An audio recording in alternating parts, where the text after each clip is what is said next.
Hello everyone, and thank you for joining me for this month's edition of our Greater Vancouver Market Update. It's December, which means this will be the last update for 2022, and it's been a very interesting year to say the least for real estate here in the Lower Mainland.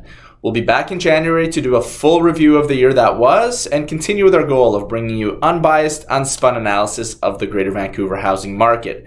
But for today, let's break down another month of lackluster sales and slumping price figures by taking a closer look at the numbers.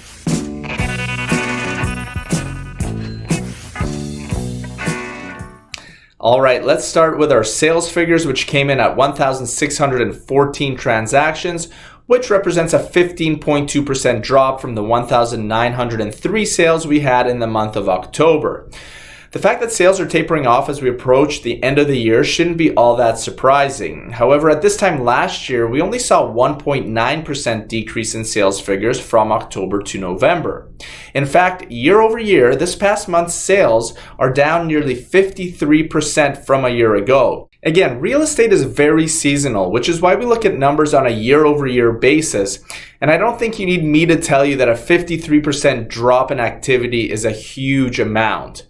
If we back out a little further and look at it from a historical perspective, the November sales figures are nearly 37% below the 10-year average for the month.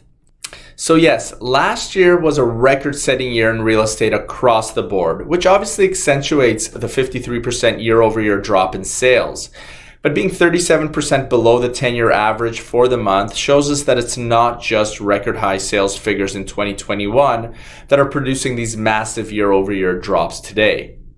Inventory also came in lower over the last month, registering at 9,179 total listings, which is a 6.8% drop from the previous month.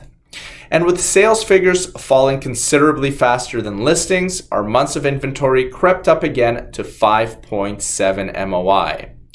And with that, prices continue to drop across all property types in the Greater Vancouver region, with the HPI price index coming in at 1.13 million, representing a 1.5% drop from the previous month. But more importantly, take a look at what the trend looks like when you graph it out. And here's the really telling stat for me, which you likely won't see in any of the newspaper headlines. This past November's benchmark price came in at $1,131,600, whereas in November 2021, it registered at $1,138,400. This means that as of this month, we have officially erased an entire year of price gains in the region. Year over year, prices are now officially lower, albeit by a marginal amount, than they were a year ago.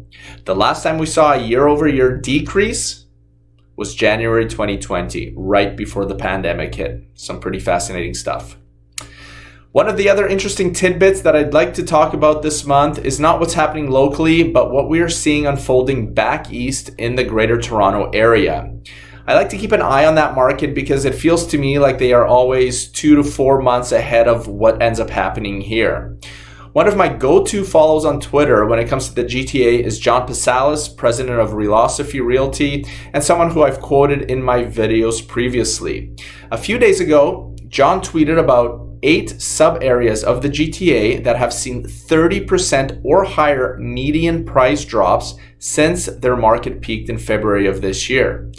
But what's really wild to me about what is taking place in Toronto is their months of inventory has remained hovering at around 2.6 MOI since June of this year.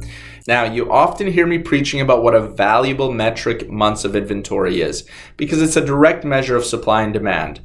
Typically, a buyer's market, when prices are experiencing downward pressure, is anything above 6 months of inventory. A balanced market is typically 4 to 6 MOI. And a seller's market, when prices are supposed to be rising, is anything below 4 months of inventory. But over the last 10 months or so, the market in the GTA has been taking an absolute beating, very similar to what's been happening here in many areas, after nearly 2 years of an unprecedented bull market. And I've even mentioned in my previous videos that the one thing that is keeping our prices here in Vancouver from dropping even faster is that we haven't seen a massive influx of listings. But Toronto has had even less inventory than we have, hovering at around 2.6 months of inventory, essentially sitting in a seller's market from a supply and demand perspective, and yet this hasn't prevented their prices from falling rapidly since February. One worry of mine was what would happen if we see an influx of inventory here locally. I thought that might happen this fall, but that wasn't the case. Although we flirted with 6 months of inventory back in September when we hit 5.9 MOI, we bounced around in the 5s over the last 5 months, never quite getting there. But historically, inventory naturally surges in the spring. The one thing that the GTA is proving right now is that things really just seem out of balance and out of sorts. The market there simply isn't behaving by what we would consider commonly accepted rules or guidelines.